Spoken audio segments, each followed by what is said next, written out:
Hello everybody and welcome to a new episode. Today we have a new car in the workshop. The car we're dealing with today is quite a fun story because I've told the customer that his engine will break, even though I've never seen his car. And you will see now what's the story behind. Stay tuned. Oh no. Oh no.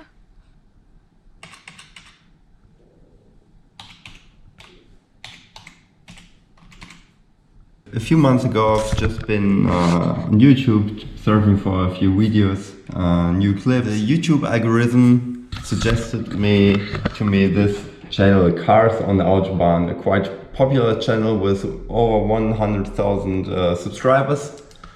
The interesting part is one of the latest videos, or at that time the newest video was, I guess it was this one. 30 kilometers in 7 minutes with my Subaru WRX STI on German Autobahn. As soon as I have seen this headline, I already thought, oh shit, this car gonna wreck. So while I've seen this clip, I just, I think I was one of the first people to comment his clip. Let's see if we can find it. Here. Already 4 months ago I've commented it with ringlet failure incoming.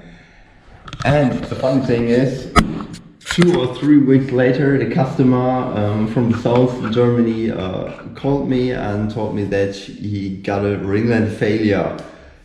Guess who it was?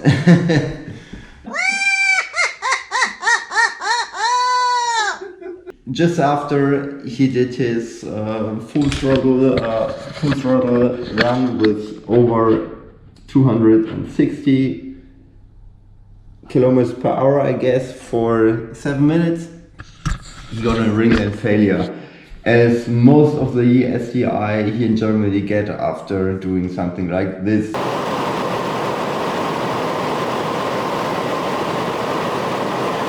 This weekend the customer brought the car to us, took a 4.5 hours drive to get it here. The engine has been rebuilt already with uprated pistons, uprated head studs, ARP 2000s, and an uprated head gasket. So his engine is ready to go and ready to get some nice bits and parts now from us, together with the tune. We're gonna take it with us now, showing you what we do on the car, what we change on the car, and how it will be performing afterwards. Let's go! So this is the car we've been talking about, and the first thing we're gonna do is putting this Invidia gear sensor on the hub, measuring the power, measuring stock power and torque levels, and if we have free roads, we're gonna measure 60 to 120 miles or 100 to 200 kilometers per hour also. Getting comparison, what the mods we're gonna install afterwards will bring us together with our tune. Comparison between stock and our, let's call it stage 2 or stage 2 plus modifications in tune, and to have an insight on the figures it brings.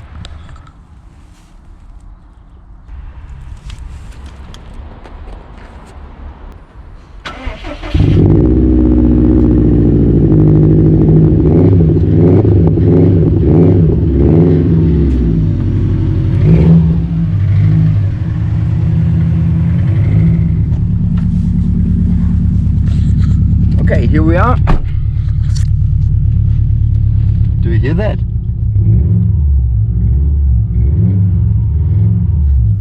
Click, click, click, click, click. So it seems as if the car got quite decent forged pistons. So you hear the piston clap quite well. I don't think this is necessary to have that much piston to wall clearance and pistons that need that much, because on the market there are pistons with less piston to wall clearance, even forged pistons. As this car won't drive that much power, it will stay beneath 400 horsepower at the crank. The downside with such a piston is that the sleeve will wear much faster, as the piston always slap inside the sleeve, so you will get an ovalization, is that the right English word? I don't know, of the sleeve quite faster than stock. And even stockish, they have an issue with the ovalization of the sleeve, so this engine will wear much faster than needed.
So absolutely stockish now, and we're gonna change this in a moment. Here we have most of our parts we're gonna install. First of all, we've got the COB or IAG AOS air oil separator. Then we've got a German intercooler, top mount intercooler, the Wagner performance intercooler, and an Invidia downpipe with a race card. And first of all, we're gonna modify the intercooler. It will get an IAT sensor after the cooler core to measure the intake temperatures, the real intake temperatures, due to his YouTube channel, Cars on Autobahn, so that it will be safe for him to drive full throttle at the Autobahn. And we're gonna implement a few regulations or a few modifications within the ECU, that the car will reduce power based on the intake air temperature. So with the intake air temperature measured after the intercooler core, we really know when the intake air temperature IAT is getting hot, and therefore we can decrease boost, decrease timing, full timing and all that stuff, because in original form all the Subarus measure the IAT over here in the macht sensor. And the issue about that is, if measured here, of course the outside temperature may be cold, but if the intercooler is getting hot, the sensor here won't recognize it. And so therefore we're gonna install the sensor over here, that we can measure the real intake temperature that's going through the engine bay.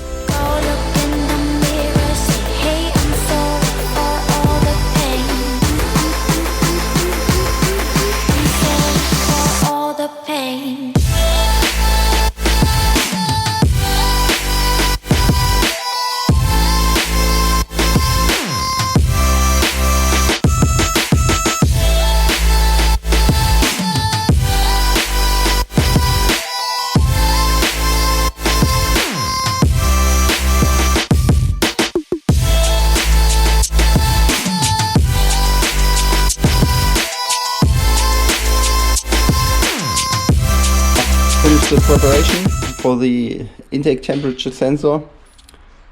Andy just milled an adapter for me that will be weld it right on here now, so that it sits perfectly in flow with the sensor end.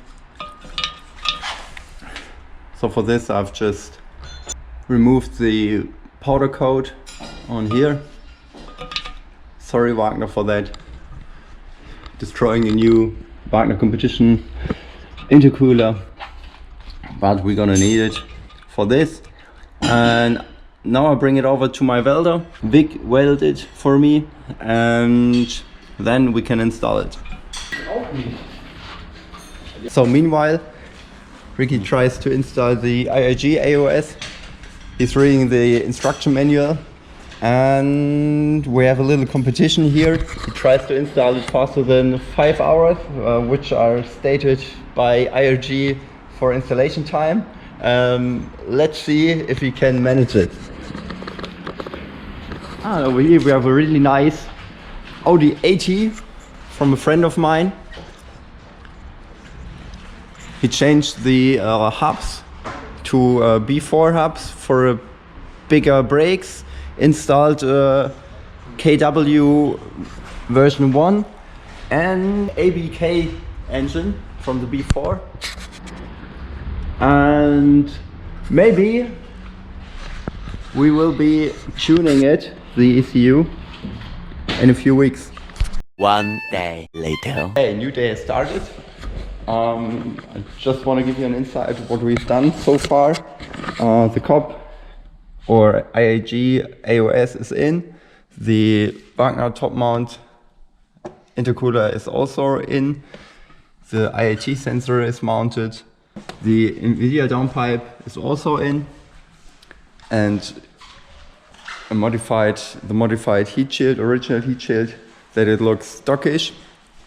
Now we pull off the front bumper, install the Mishimoto oil cooler and the Japspeed water cooler, install the GFB Deceptor, is it called, I guess? Deceptor Pro, electronically adjustable from the inside of the car, and then we're ready to tune it. And let's see what it tells us. 1540 kilograms, so we are 4 kilograms heavier than before. Shit, that's not good. But let's see if we can counterweight that with the power output now. Okay, next step, we just move over to our laptop and tune it using Ecutek software. Okay, back in the car again. Now we continue with the flashing process, turning off the lights and the heating and all that stuff. Okay, for all you guys want to remote tune, this is the process you also can do on your own when you're having the Ecutek Connect kit. So turning the ignition on, all the consumers turned off. Then you go to tools. Let me do that again. You will have this view when you get a tune from us with the login parameters. Then you go to tools, detect vehicle.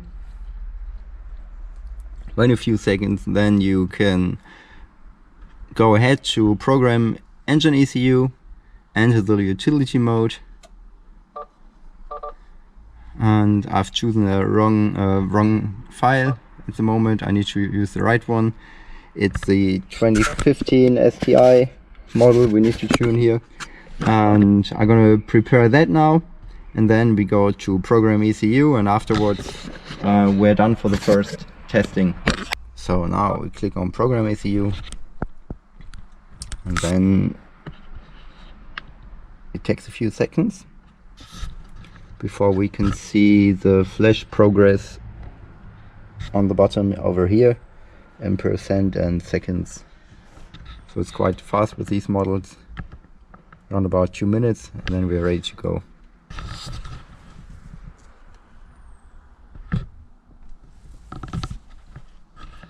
As long as this window comes up, everything went fine, so we click on OK. Then we can turn off the ignition, wait a few seconds, and we turn it back on. We don't start the motor yet, because the throttle body needs to initialize, otherwise the engine would need quite long to start until the throttle body has initialized. So just wait a few seconds, 10 to 15 seconds before you start for the first time after reset or a flashing process, and then you're ready to go. So now we go into the logging screen. For this we type on the map access button, and whenever we want to save a log, we can click on log to file. Then this bar turns green, so we know it's logging at the moment, and we can stop the log with typing on it again. And that's exactly what we do now. We're gonna drive the car, logging different situations, every gear, every throttle position and so on, checking all the values, adapting everything until it fits. And yeah, then we're gonna do a final power measurement with our unseren system and see what the setup brought to us. Okay, here we have our intake air temperature, 31 degrees at the moment. With the sensor we relocated into the Wagner intercooler. Here we have our ignition map, and this is our fueling map, our target fueling. So we can check against it whether it fits. We can check in which areas we may see an engine knock or something like this. Intake is stock, so we won't need an extra AFR or lambda sensor controller. Double check all the coolant and oil levels now, and then we start tuning. Have you ever seen something that fancy? Crazy. Now we do our first full throttle test, checking gear 1 to 4 or 2 to 4. Now let's go. Now, second gear, full throttle. Now third gear. Einmal drauf, so wie es geht.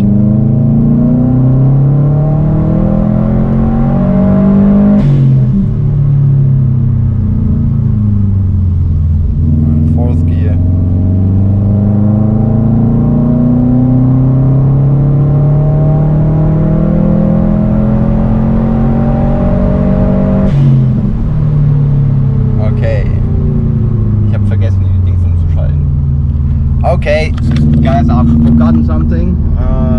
The Mapswitch over SE drive, I didn't activate it, unfortunately, so we're just boosting 1 bar. But for a first test, it went quite well, because we have a maximum of 2.03 bars, so 1 bar over atmospheric pressure, and the sports map should be exactly 1 bar, so we are not overshooting like we are doing in stock form. So as you can see, we haven't reset it.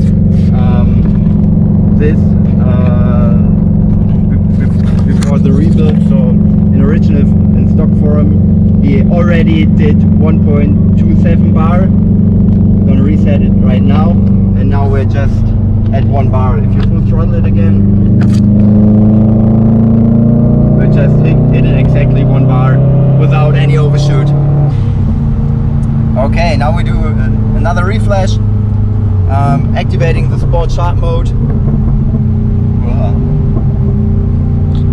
Quite noisy, that thing. And then we're testing with up to 1.5 bar.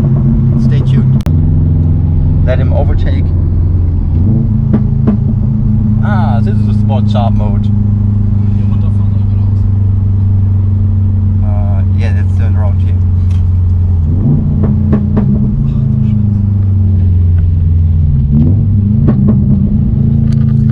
I hope the rear bumper is bulletproof.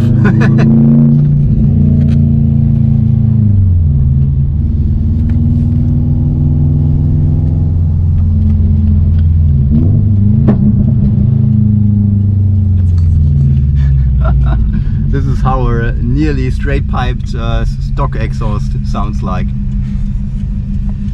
Nothing for daily driving, I guess. Hopefully. go. Third gear.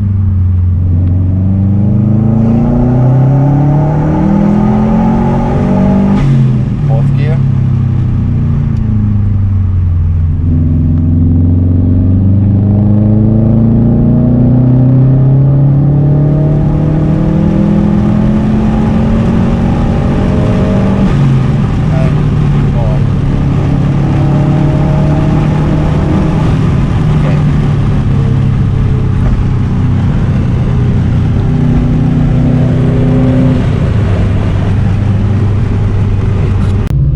Just opened the log file, hopefully you can see it. The green lines are our boost, second, third and fourth gear. So we are quite consistent in target boost or in boost, but the boost error, the difference between the yellow and the purple line is still quite high. It's 0.1 bar to 0.2 bar. So we need to increase our wastegate solenoid a little bit. It's in percentage, to increase boost level here, and let's see what we can get then. The yellow line is the knock control, by the way, or the knock correction. It stays flat on at zero, so no timing reduction yet, so maybe we'll be able to increase time a little bit more also. And here we go again, next test.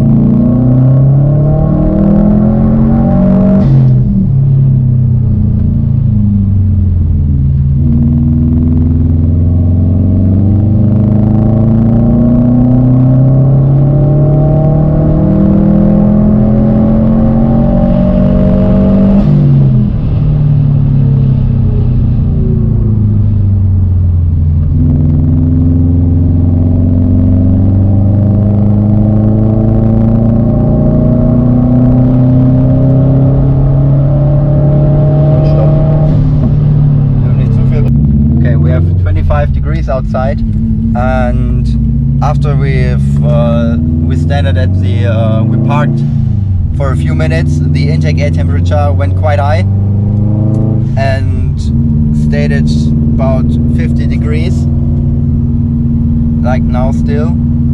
So we need to change the air intake temperature compensation strategy for the relocated sensor, that it won't decrease at 50 degrees already with the solenoid pulse width. So I'm gonna change this also now. Let's see what normal temperatures we see with the car on full throttle, and then we're gonna adjust that until it fits, that it won't knock and reach its target boost.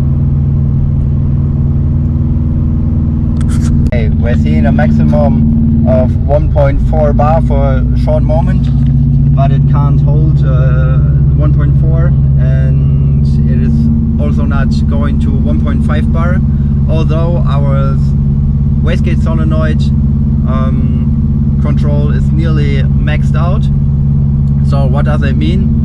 He's still running the stock intake with the panel filter. This is holding us back a little bit, and the big intercooler has a little bit more pressure drop than the stock one, which isn't bad, but that means although the turbo itself is spooling as fast as it can, we're seeing only 1.3 or 1 to 1.5 bar after the intercooler, because the stock map sensor is in the intake manifold. So we're reading after the pressure drop, and this is all the turbo can make with the intake restrictions and this intercooler. So I'm gonna adjust my target boost to the levels it can reach now that it reaches its target and can control the boost perfect, and it's not just only at the limit all the time. And yeah, I'm gonna refresh this. I'm gonna change a little more bits here, and then we're gonna test again. Two more minor tweaks. We now managed to get it to 1.5 bar boost, maximum between 3.5 and nearly to 5,000 RPM.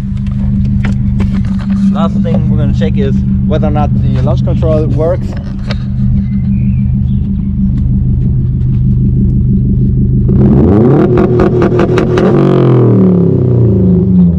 Oh, ow! Ears are bleeding. Fuck, that's loud. Willst du mal hören? Ja.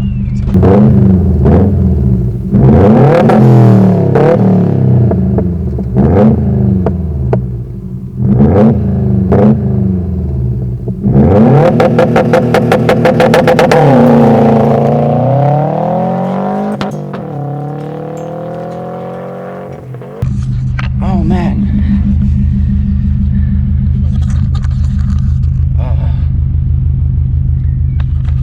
Okay, launch control is set at, I guess, nearly 1 bar. Let's see if it works.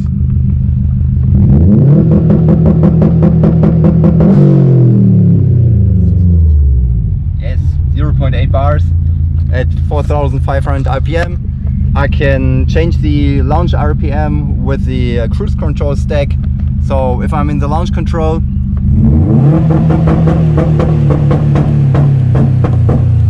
can decrease it, and it saves it as long as the ignition doesn't turn off. So if I now do the full throttle again, set to 3,000 RPM. Okay, that's it. We finished the tune. Now we're gonna recheck everything and so on, checking the oil level and coolant level again, and then the car's ready for pickup by the customer on Saturday. Yes. And there's a little story behind the car. So as I already told you, the car got a ringland failure, but after that a Subaru mechanic or a Subaru workshop did the repair with ARP 2000, and after the break-in, that's the first time he went full throttle. He already saw the dangerous white smoke out of the exhaust again, so it got another rebuild, a second rebuild, before we tuned it now. So I had a little bit of stomach ache tuning this car, and hope that it won't blow up again, but until now everything looks fine. So far so good. Next you will see us picking up the customer.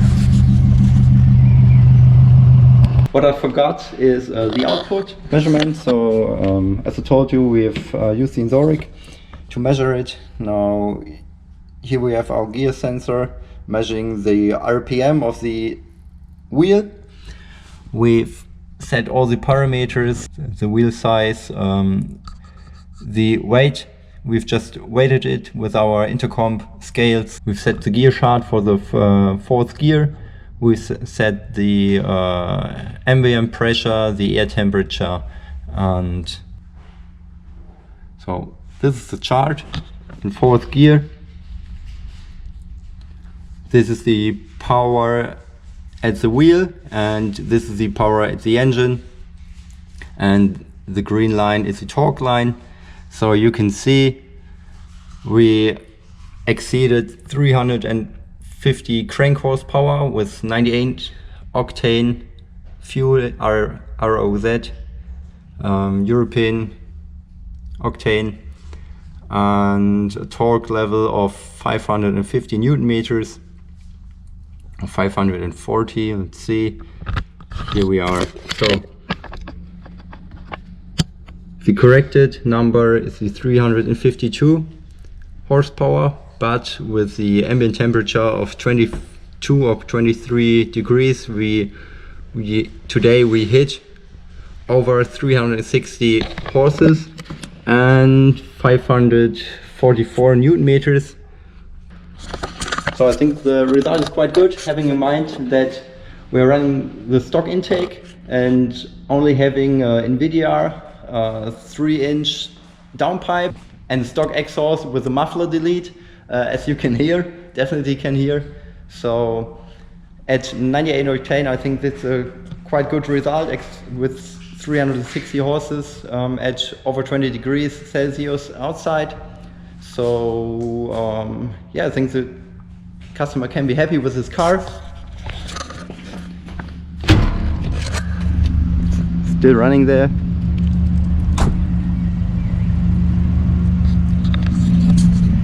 And I'm quite excited what he will tell me on Saturday when he will pick it up. I will take you with me. For all the pain